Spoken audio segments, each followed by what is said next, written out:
আপনারা আসছেন তো একেবারে পাত পেড়ে খেয়ে যাবেন, কিন্তু ভাবতেও পারবেন না এরকম বিয়ে বাজি ধরতে পারি আগে কখনো হয়নি। দেখবেন আমাদের সেনবাড়ির বিয়ে কেমন হয়। রায়বাড়ি তো বিয়ে লেগেছে। জানি জানি, আমাদের দেখা দেখি আপনারা আরেকটা বিয়ের আসর তৈরি করেছেন। এটা প্রহসন। আপনার নাতি অবশ্য যে এই মেয়েটিকে বিয়ে করতে চলেছে, কিছু মনে করবেন না, আমার মনে হয় না সে আমার দিদির ধারে কাছেও আসে। আর আপনার নাতি কিন্তু এখনো আমার দিদিকে ভুলতে পারেনি। বরং ওইসব বিয়ের প্রহসন বন্ধ করে আপনার নাতিকে নিয়ে চলে আসুন আমাদের বাড়ি। অভিজাত পরিবারের বিয়ে তো কখনো দেখা হয়নি। আর আমি তো শুনেছিলাম আপনারা নাকি বাংলাদেশের রিফিউজি। তাই এরকম বিয়ে দেখা বড় একটা কপালে জোটে না। ভালো করে নেমন্তন্ন করলাম। তাই নাকি? এই দৃশ্য দেখা কি কপালে জোটে যে তোমাদের মতো অভিজাত পরিবারের কুটুম হাত পেতে 5,000 টাকা ভিক্ষে নিয়ে গেছে? কার কথা বলছেন আপনি? কে ভিক্ষে নিয়ে গেছে? তোমার মা। তোমার বাবা মা হাত জোর করে এবারই দরজায় দাঁড়িয়েছিলেন, তারপরে হাত পেতে টাকাও নিয়ে গেছেন। আমি বলেছি যে মাসোহারা করে দিলাম 5,000 টাকা। তা হ্যাঁ, সেন পরিবারের জমিদার গিন্নির মতো হাবভাব দেখাচ্ছ, তা এটা কি জানো যে তোমার একমাত্র যা টাপু আমারই নাতির কাছে চাকরি করত, হাত পেতে মাইনে নিত? তোমরা শুধু হাত পাততেই শিখেছ, আর আমরা শুধু দিয়েই গেছি। কি দিনই বলতো, এমনকি তোমার দিদির বিয়েটা পর্যন্ত দিয়েছি। তাই চড়ে পাকা মেয়ে, তোমার দিদিকে বলো সে কিন্তু তার বাবা মাকে দেখতে পারেনি, কিন্তু আমি দেখেছি। আমি মাসোয়ারা ঠিক করে দিয়েছি, মাসে 5,000 টাকা। তোমাদের মতো সন্তান হওয়া পাপ। তোমাদের মতো সন্তানকে জন্মের পরে মেরে ফেলা উচিত। যাদের বাবা মা পথে পথে ঘুরে বেড়াচ্ছে, মানুষের কাছে হাত পেতে টাকা নিয়ে সংসার চালাচ্ছে, সেখানে তোমাদের মতো মেয়েরা, ছি ছি ছি ছি, তোমাদের লজ্জা হওয়া উচিত। ভগবান ওপরে আছেন, তোমাদের কখনো ক্ষমা করবে না, কখনো না, কখনো না।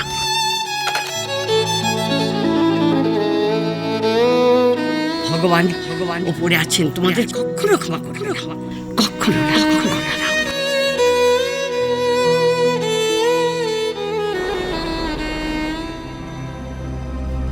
তুমি এভাবে চলে এলে কেন? আমি ঠিক বুঝতে পারছি না। বললাম তো কিছু। কিছু না বললে হবে দেবরাজ? আমি দেখলাম, বলো না কি হয়েছে, বলো প্লিজ। প্লিজ। না, আমি স্পষ্ট দেখলাম আঙ্কেল আর আন্টিকে দেখে তুমি চমকে উঠলে। কি হয়েছে বলো না। ওফ, কাম অন, কিচ্ছু না। সত্যি বলছো? কিচ্ছু না? না বললাম। সত্যি বলছো? সত্যি সত্যি বলছি। প্রমিস? প্রমিস। আমাদের প্রেমের দিব্যি? ইয়েস, আমি তোমাকে ছুঁয়ে বলছি, আমাদের প্রেমের দিব্যি। Love you, love you, love you. আমি মিথ্যা কথা বলছি না। বিয়ের আগে যদি ফাঁস হয়ে যায় আমি কে, কোথা থেকে এসেছি, তাহলেই মুশকিল। তাহলে টাকুরের বাবা মা, কিছু একটা ব্যবস্থা করতে হবে। এই তো এসে গেছি। তা করেন দাদা। ওকে, তুমি নামবে তো? আজ না, বিজি আছি। মানেটা কি? এই তো বললে কোনো কাজ নেই। আসলে হঠাৎ একটা কাজের কথা মনে পড়ে গেল। Okay, as you wish. By.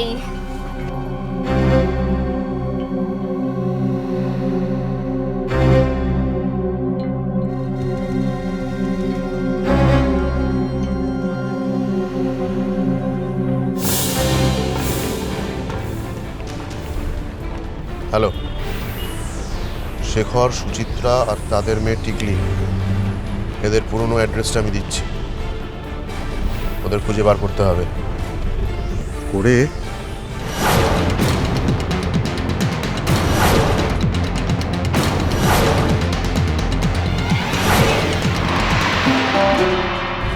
দেখি এই ব্রহ্মাস্ত্র থেকে টাপুর কি করে রক্ষা পায়।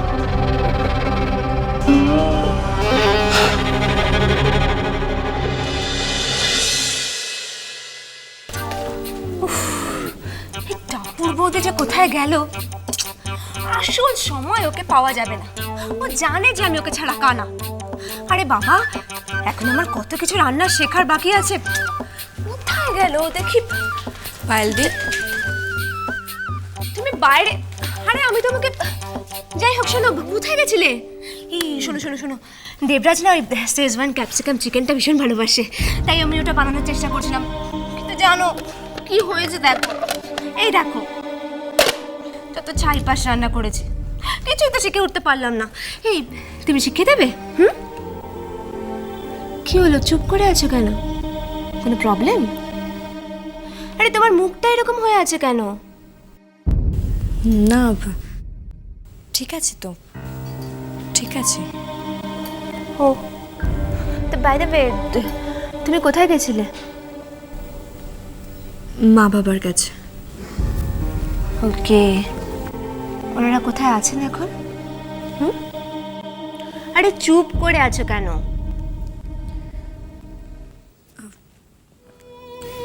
ওনারা এখন একটা আত্মীয়ের বাড়িতে আছেন। ওখান থেকে ওনারা অন্য কোথাও উঠবেন। সেখান থেকেও যদি ওনাদের তাড়িয়ে দেওয়া হয় তাহলে তাহলে তার জন্য দায়ী থাকবো শুধু আমি।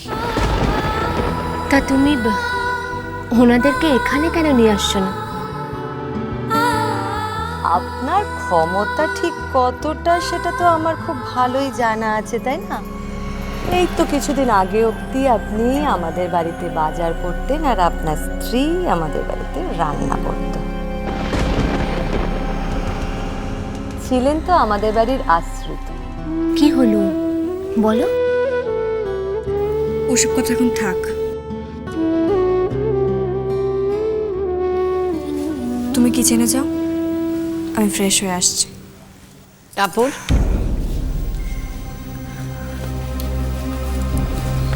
আপনি? হ্যাঁ, বাধ্য হয়ে আসতে হলো। কেন এলেন? না, আপনিই তো বলেছিলেন যে আপনি এই বাড়িতে কোনোদিন আসবেন না। হ্যাঁ, চাইনি, কিন্তু তোমার বাড়ির এই বউ মাঝে মাঝে আমার বাড়িতে যায়। জানি মনের একটা টান আছে, তাই নানান অছিলায় যায়। ঠাম্মি, আপনি একই কথা বলছেন? হ্যাঁ বলছি। তুমি তো জানো যে আমার নাতির বিয়ে আমি অন্য জায়গায় ঠিক করেছি, তাহলে বারবার কেন তার মুখোমুখি হচ্ছে? দেখো টাপুর, আমি একটি মেয়ে, পরিস্থিতিটা কি হতে পারে তা আমি জানি। সামনে ওর বিয়ে, এখনো বিয়ের স্বপ্নে বিভোর হয়ে আছে। তাকে কেন বিরক্ত করছো? আমি জানি তার মনে আজও তোমার জন্য জায়গা আছে। সেটা নিয়ে ছিনিমিনি খেলো না। সেখানে আঘাত পেলে কি করবে বলো তো?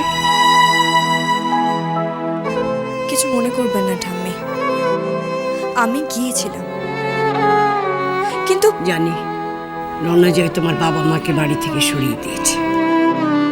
আর সেই জন্যই আমি তার কাছে অনুনয় বিনয় করতে গেছিলাম। হ্যাঁ, তাও জানি। আজ তোমার কাছ থেকে আমি একটা প্রতিশ্রুতি নিতে এসেছি। কাল যদি পৃথিবী ধ্বংস হয়ে যায়, সবকিছু শেষ হয়ে যায়, তুমি প্রতিশ্রুতি দাও তুমি বুম্বার মুখোমুখি আর দাঁড়াবে না। এই প্রতিশ্রুতিটুকু তুমি আমায় দাও। আর যদি আপনার নাতি ওর মুখোমুখি হয় তাহলে?